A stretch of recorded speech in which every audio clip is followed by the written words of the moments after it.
Welcome to the Quantiv Tech Network, and today we have a couple of guys from FutureTech, and as you can see, you can learn more about them at wearefuturetech.com. We have Daniel Sloan, who's Blockchain and AI Practice Manager, and Justin Taubman, VP of Strategic Business Development. So welcome, guys. Thanks.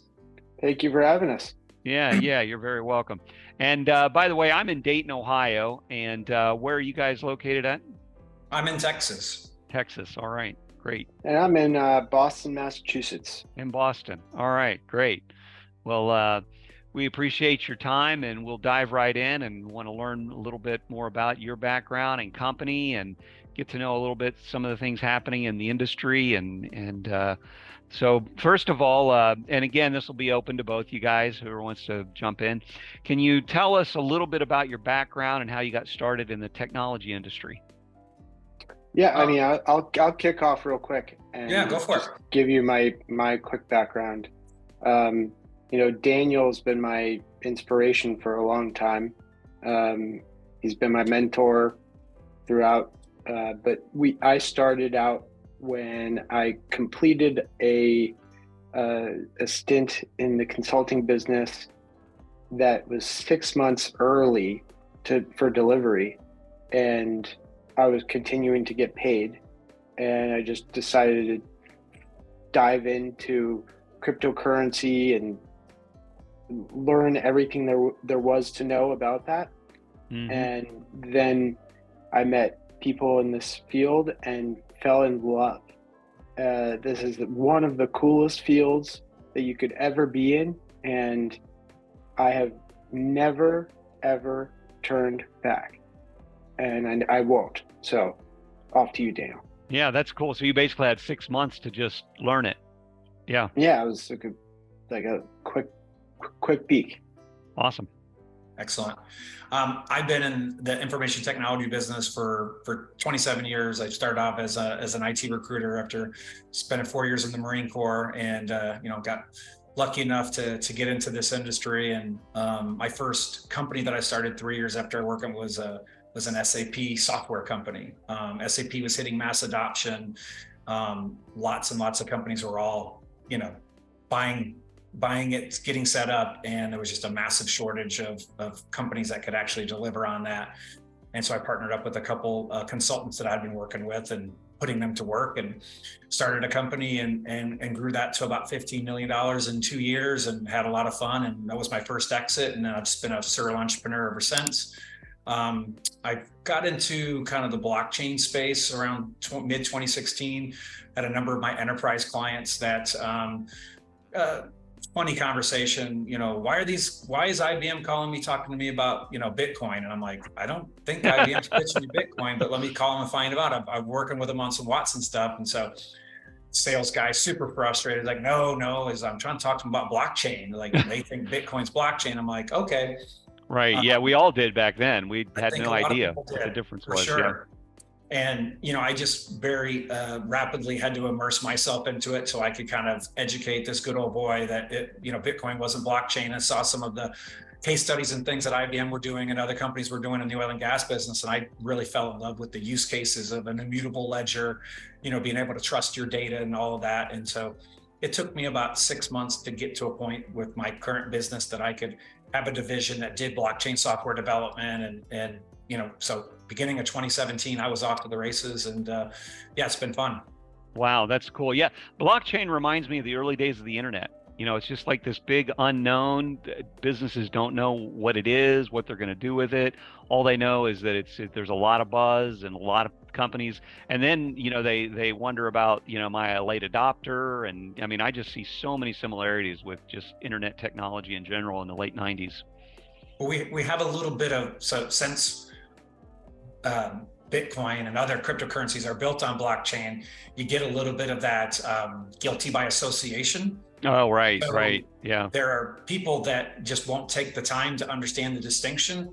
So it's not until later, that's how you kind of get a later adoption, because they look at it and just, out of hand, say, nope, I'm not touching that. Don't talk to me about that. You have a closed mind to it. Mm-hmm. And then when they later on realize, like, oh, wow, I could have really benefited from that. It's much farther down the ride, which pros and cons to that, right? It's slowing the adoption of it, which allowing more people to get in the space. But I see a little bit of that, like the negative things about crypto actually affect the actual underlying tech it's built on. Right. Yeah, I can see that. I can see that for sure. And nothing could be further different than the advantages of what, blockchain technology actually can do. Agreed. So maybe tell us a little bit, Daniel, about what was your inspiration behind starting the company and what problem were you trying to solve? Certainly. So coming out of the enterprise space and, I did a couple pretty big contracts with IBM and HP where I was a subcontractor on some big government contracts. And, just when you're on a very well-run project where you have 8 or 10 different vendors all being orchestrated and run by a very strong PMO, transfer project management office. So you have all these disparate companies all coming together to work on a 55 government agency product where you're doing digital transformation over 10 years, right? And you see that come off without a hitch. And then you go work on a project where a company's trying to build a small MVP that's supposed to take 3 months and it takes them 9 months. And you know what I mean? It's like, there's a big disconnect, there's a problem. So, oh yeah. I've seen that many times. Yeah. So many times. And so I really wanted to have a company that came in to where, we could help companies really grasp with Web 2, Web 3 digital transformation. Like we're a bigger company, or we're a company that's on this tech stack. We want to leverage this. How do we do that? And a lot of people in the space, they're younger. They don't come from a traditional background of software, so they can't solve those problems. Everything is solved with Web 3, or you know what I mean? That's all they know. So we wanted to have a company where we could really come and help do that. And then also with the Justins of the world, like, I have this amazing idea, I want to build a new wallet, I want to do this. We could come in and help them architect it from the ground up, instead of him having to deal with all the hackers and the people that, it's like, well, wait a minute, I thought this was only going to take 4 months. He could have that professional experience where we would architect the solution, break it down, run it agile software development, actually give them a firm fixed bid and stick to that cost, not come out halfway through the project and go, oh, I need more money, Justin, this thing went over budget, right? And to have that, what I was used to for 20 plus years, coming in to feeling a little bit Wild West, and just wanted to bring that to the blockchain Web3 space. No, that's great. And I really appreciate that. And so how did you go about building your team, and what qualities were you looking for in your early employees, and like in Justin, for instance? Yeah, I was going to use him as an example. So he worked for Homeland Security, right? He worked for a big government organization, and had his master's degree. He had an MBA, and so understood real business, understood how bigger companies worked, and then was also working for a fintech company that I felt like had a very innovative approach to the offering. So he kind of had some of the best of both. Like, I could get in the room and we could go, sit down and talk to an Exxon or somebody like that. Or, we do get asked a lot to consult on bigger projects, things like that. So having someone that could come in and help do that, and then, but also speak to the startups and talk to VCs and things like that. So he kind of had a good mix of both worlds. Of all the, technical people that work for my company, they're almost every one of them is architect level or above, 20 plus years. So I kind of want to take that Apple approach to where all the brains are here.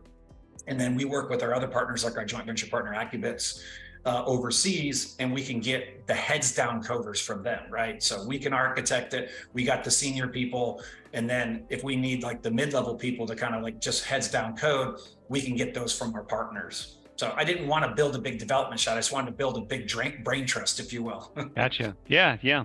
But we'll take the NILs and the sports stars of the Cleveland Browns, whoever's near Dayton. We're close to having any kind of operation you need with the sports industry. Yeah, we kind of fell into a bit of a niche with that and talking to a lot of sports teams because, again, we kind of understand what their goals are, right? Like, a lot of teams are doing non-fungible tokens, but that's not the only thing. There's lots of things of digital transformation. There's lots of ways to use Web3 for fan engagement, for other things that, I don't know if you're a sports Ticketing. fan, but if you've been to a game, you spend more at the game than you did probably on your tickets, right? It's like right. You're buying Yeah. beer, you're buying popcorn, and teams make their money butts and seats. So, you show up to bobblehead day, you show up to those days to where, there's something special, but especially in a baseball game where there's 80 plus home games, like it's kind of hard to get to all those games. But if they're like incentivizing you, like, well, hey, every time you show up, you have a chance to win and meet your favorite player and do all these things that are digital. That's, there's no manufacturing the bobblehead, there's no shipping. And these are things that younger generation are engaged with because they're just glued to their phone and their iPads. Mm-hmm. That's going to help them get butts in seats, get more fans, be more engaged, sell more merch. So that's some of the things that we're trying to do, is like how to show how technology can really accomplish some of these goals that you're just spending tons of money on traditional marketing or whatever to do. Gotcha. Yeah, that is really, really interesting. And so maybe Justin, you also can chime in here about what are some of the biggest challenges that you guys have faced in the early days, and how did you overcome them? Well, it's mostly that a lot of the companies that we engaged with were very much immature, and we decided that they're too difficult to work with, even though that their ideas were great. And being in that situation, having to like kind of decide whether or not to cut somebody from, it was sort of like a novel almost, Mm-hmm. that I read when I was a kid. And we had to like cast them away, like, sorry, but we're not sorry. And Right. Yeah. And it really hurt for a long time, but it was a really fun experience learning from them. And I think we've actually gained a lot of strength from their, we've seen them succeed in other ways. Yeah. That can be tough to fire a client, especially when there's a revenue stream and all of that. Certainly, that can be difficult. From a reputation standpoint, right? Like, what is this anonymous DeFi protocol that only makes money when new money comes in? Sounds like a Ponzi scheme to me, right? Do you have an opinion lawyer from your letter? We're asking questions that they don't want us to ask. Oh, gotcha. We just want to hire you to do the ones and zeros, build it. And I'm like, no, thank you. And, again, I think Justin hit the head on the nail. It's tough to kind of cast those kind of clients away, but, we don't want to do anything that has the potential to really take advantage of people, harm people or whatever. And oh, right. Yeah. Well, look in the news. Look at that thing that was happening with, some of that other, the type of stuff they were building up, and, it just all came apart. The guy, fled to the Bahamas, and, lots of those, unfortunately. We've gotten a bit of a reputation of, the ones to come to, like, you need your audits done, like we'll do your security audits. We've had 2 or 3 companies come to us, and like our platform was, the people who built our platform built back doors into it and went in and stole, the crypto and stole our token for the bridge. And, now they're holding our tech hostage. And so just helping them navigate and come through all that and do all that. And I'm like, yeah, you paid $20 an hour, but it cost you millions of dollars an hour that you have a mature, your token went from $2.40 down to a penny because they literally stole as much as they could and just dumped it all at once, right? So stuff like that, where we can kind of come in and help them bounce back. And we had one that just couldn't bounce back. Like, nobody trusted it anymore, right? They kept having failure after failure after failure. And we came in and was like, I don't think I can help you. I just think you're done. Right. Yeah. And it was sad because it was a good idea and they were good guys. They just were making, it's kind of like running with your shoes untied. Right. Well, and in a company like you that's in the back end helping, you could almost have guilt by association, Yeah, you can. So you could easily be dragged into the, the spotlight in a negative way. For sure. But yeah, we've been having lots of fun. It seems like more and more bigger enterprise companies now are starting to really want to jump in, seeing some of those early successes of, the Nikes, the Coca-Colas, some of the big brands that are really getting a lot of traction. We worked with DeLorean Car Company. They're relaunching their brand, their iconic brand, right? After 40 years, and taking an innovative way, since they don't have a dealer network, right? Like can't sell cars like we normally would. Like you want to get the new Ford Bronco, you go into the Ford dealership, you put your money down, right? Well, how do you do that? I don't have a dealer network. So, creating a Web3 way to do that and keep track of it and gamify it. So it's nice to help and do those kind of things because it's a lot of fun, because there's so much measurable ROI versus if you're just doing a new startup from scratch, there's nothing previous to go back and look at. Like, oh wow, we doubled this, we tripled this, we whatever. Like you can see that measurable ROI, which we. Oh yeah, absolutely. And I'm sure that that blockchain really gives a great competitive advantage. And a lot of companies probably that aren't the early adopters, the Johnny-come-latelys, they're going to be scrambling, to figure out how to keep up with the companies that are already experiencing tremendous advantages because they've already implemented it. Yeah, I mean, I remember when in like the Instagram days, when the Coca-Colas and Pepsis of the world, or even Exxons, they had to buy their Instagram handles from some kid in Houston or Georgia or wherever for hundreds of thousands of dollars. And that is that alone, just the handles, shows you that they just waited to get in. Now it's time to do it. One of the things that still just kind of blows me away is you just think of I'm either a business and I'm using software to generate revenue, right? Like it's an e-commerce portal and I'm selling stuff, or I'm servicing. So this could be your online support or whatever. And as much as there's no substitute for a human being, there are certain things that can be automated that once you and I say, Mark and I have an agreement, and I know as a partner, he's making 10% and everything of his stuff that gets sold gets 10%. I can write a smart contract for that. I can make an auto payment structure to where Justin comes in, puts his money down, spends $100. You're supposed to get 10. You get your $10 immediately. It's put into an auditable trail. So much old school, big accounting departments, mailing out check. I got a check for 50 cents from Rakuten. I'm like, how much did it cost you to send that? Was the, what I mean? Like to take that and digitally transform that, how much money would that save that company? And another company comes along and builds a solution and just opens up shop next to them. Yes, they've got the first mover advantage, but if they can't keep up because they're so much more profitable, they can spend more money on marketing, all that. That's how the Blockbusters of the world died, right? Oh yeah, you were dinosaur. Right. You didn't change with the time, and then hello Netflix. Right. And well, and I think too, it's this transparency really creates opportunities for companies that want to treat their vendors and partners in an honest way. Sure. And it reminds me of when the banks, used to play this shell game with the ATM fees and all these different things.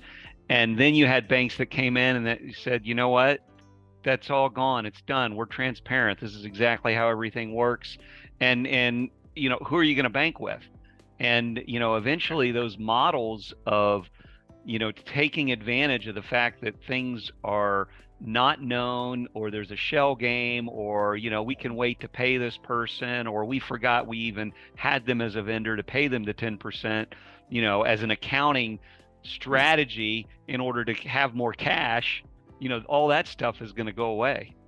We hope so. I mean, I've worked with some pretty big companies, Exxon being one of them, and I can tell you, it's a 90-day pay. Right. And until you get into that cycle where you've finally gotten your pay for 90 and getting after that, there's that period. And of course that, lots of Fortune 500 companies do that. They're getting off of their vendors, they're getting that float, they're getting that money. Right. Well, now one of these companies decide, I want the best people, I want the best companies, I want the best partners. I literally, when in the system, this thing's marked off and this sprint is done and this deliverable is done, the button will get pressed and you'll get paid instantly. All the best companies that can earn that business will be over there. And then the Exxons of the world, not to pick on them, to say they do it, but let's just say if they're still doing 90-day pay, they'll be like, why are all the good vendors gone? Why are the good people gone? Well, I'm over here getting paid on time. Right. And you're still, and that happens, right? And they're like, shit, we need to change our thing because we can't get that competitiveness anymore because nobody wants to work with us because all of our competitors, all the other people are actually doing what we don't want to do. Right, exactly. And blockchain can facilitate that. It can do it very efficiently. And if you make a contract for 30 days, then that's exactly what it's going to be. And it doesn't give them that, wiggle room to, have better cash flow within their company and their P&L by stretching it out to 90 days. No, that makes a lot of sense. So let me ask you guys, how is it that you stay up to date on the latest trends and technology in your industry? Like, what resources do you rely on for that? I'll let Justin take that to start since I've been talking. So we just go to all of the biggest resources of the media on the web, and most of the time they're quite accurate. Every once in a while you're going to get something from like the Wall Street Journal or New York Times that's going to sway people away. But if you stick to blockchain news, then you're going to actually be getting like the best in class information. And I'm not talking about like Reddit or anything like that. I'm talking about what do we go to? What is it called, Daniel? There's lots of bits. I mean, yeah. I mean, there's so many resources. I mean, when you go to conferences, there's lots of resources like that. I mean, for me, since I work closely with our engineering team, there's always new tech and new evolution that like, hey, this product's just released this, and there's a new consensus model or whatever. So unfortunately, I have to absorb all that just to evaluate, is this something like, is this better than what we're implementing now? I'm sure you probably remember when Ethereum did the, move from proof of work to proof of stake and, had that whole thing, and everyone was really like, okay, is our gas fees lower? That was the main thing they wanted to know, is things working? But, if you aren't having something that's super high profile like that, you might have something as this blockchain is now releasing, a side chain or something like that. Like if you're not really in the technical side of things, that might not get as much publicity. And unfortunately, sometimes just the negative stuff gets a lot of publicity. So you have to kind of weed through that. But yeah, it's just between conferences and different partnerships, and just through being in the tech and our team always bringing new and innovative stuff kind of keeps us all fresh. Sure. That's great. Yeah, and I think that's a real challenge for anyone in technology is staying up to date and figuring out ways to have competitive advantage and knowing what's going on in the market, and utilizing different resources, and maybe not always the mainstream media. They seem sometimes kind of to be the last to know about some of the technological advances many times. So what? Go ahead. Is good, for sure. Partners, yeah, having good partners. So what advice would you give to someone who's just starting out in this type of technology industry? What mistakes would you tell them to avoid?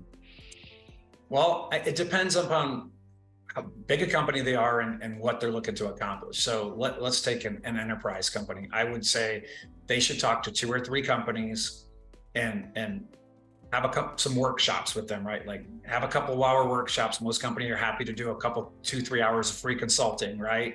And say, these are my business level objectives. These are the things that I'm trying to accomplish.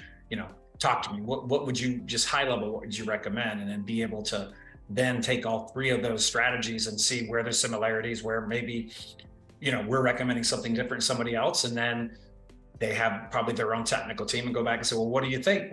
How does this solution fit in with our current technology stack? If they're a startup, like I'm going to change the world. I'm going to build the next greatest identity management solution, whatever, right? I would really want to make sure that they work with a company that understands how to architect software, right? I think that's one of the things that we never have an issue when we come in and say, hey, here's our people, here's our bona fides, here's the things we've architected. And just like you wouldn't sit down with a guy that's a roofer and say, hey, do you think you can help draw the plans for my house, right? Like, you don't go see your general practitioner for heart surgery. You go see the people that specialize in that. And then what we're able to do is also build the team. So once we've architected the solution, we say, hey, we've got all the resources, we've got the people, we can actually run this and do this, right? And so the vast majority of people who have us architect us also want us to build with it. And a number of times we're bringing in partners like, hey, we're not the only guy. What we'll do is we'll manage the whole thing. Like, we're going to bring in this partner, we're going to bring in this partner, but we don't say we're the single one that does end all be all of everything, right? We take that enterprise approach where we might have 2 or 3 vendors. And that really helps that company, because now they have one group that's fully responsible and managing a best of breed versus I got to go get this person, I go get this person. And then, you know, they have one neck to squeeze. Yeah, right. One throat to choke, right?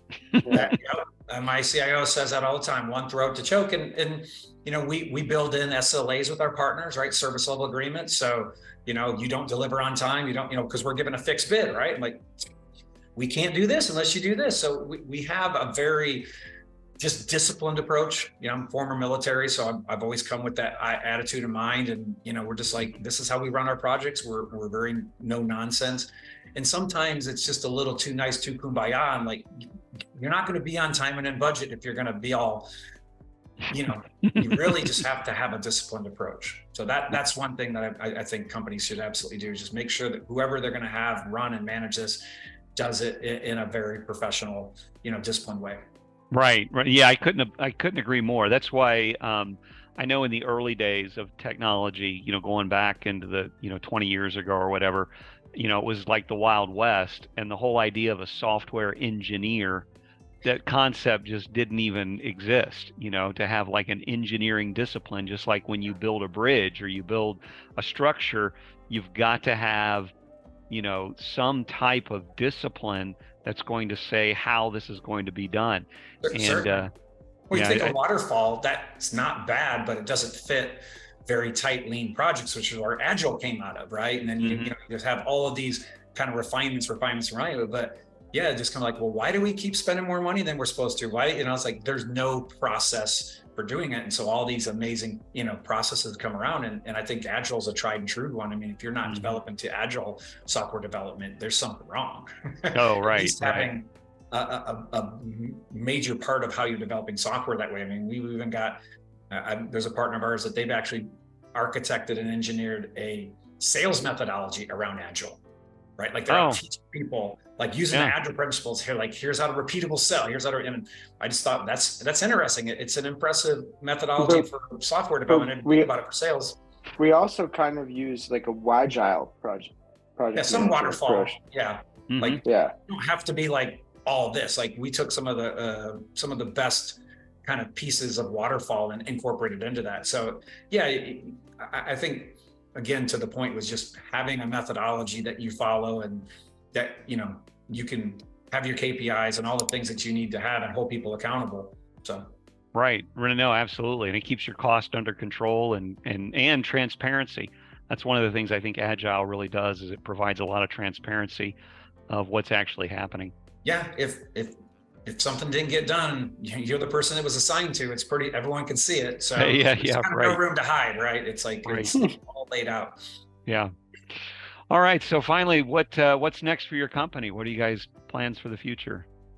You know, there's a couple software platforms that we're investing in and helping build. One of them is a real estate platform. Well, actually a real world asset platform. I'll call it. Real estate's gonna be the first one, to where it allows companies that want to maybe take a portion of that property and bring an investment through taking and selling off fractional pieces of it. And having, really the secret sauce to it is just having an SEC regulated secondary market that you can easily trade that, right? Like you and I and 10 other people could go pitch in on a property, but you're like, oh crap, my kid needs braces, I need to sell this, right? Who do you go to? If the 9 of us don't want to buy it, then, you know what I mean? It's not an easily liquid asset, versus if that was Microsoft stock, you would have your money within minutes, right? So I think we all agree real estate and some of these real world assets are more, they're better assets from a long-term standpoint, but the downside is it's just not liquid. So this platform is going to solve that have an SEC regulated secondary market that through our broker dealer partner, to where Justin goes out and he buys $5,000 of this property and 2 days later decides to sell it. There's people that are trying to buy it, right? So a liquid marketplace. Wow, and that's yeah, cool. we're just continuing to kind of grow our team of architects and senior engineers, and through different partnerships, and yeah, just kind of growing the core company. And then as we see niche things that is a problem that we feel like blockchain, artificial intelligence is going to solve in a big way, we'll invest and help launch those. Yeah, and also just to echo on all of that stuff, adding extra levels of security to everything. Yeah. And making sure to partner with the best security people that you've ever met, from places like Israel and the United States. But these are people that cover the Pentagon and cover very, very high scale government contracts. That is the utmost importance to us. Yeah.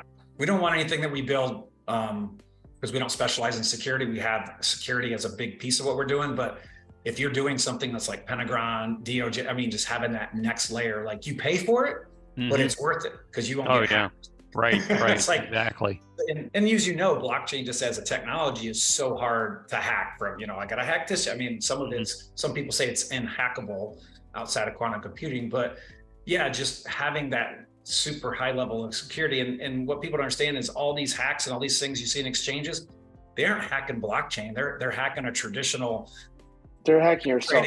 The cloud security, right. Getting into the database, and you know what I mean? It's like they're not even protected with blockchain technology, which is kind of sad. Yeah. Well, great. Well, really appreciate having you. It's been fun, Mark. Daniel and Justin. And so thanks a lot. And it's been a pleasure. Yeah, great. Thanks.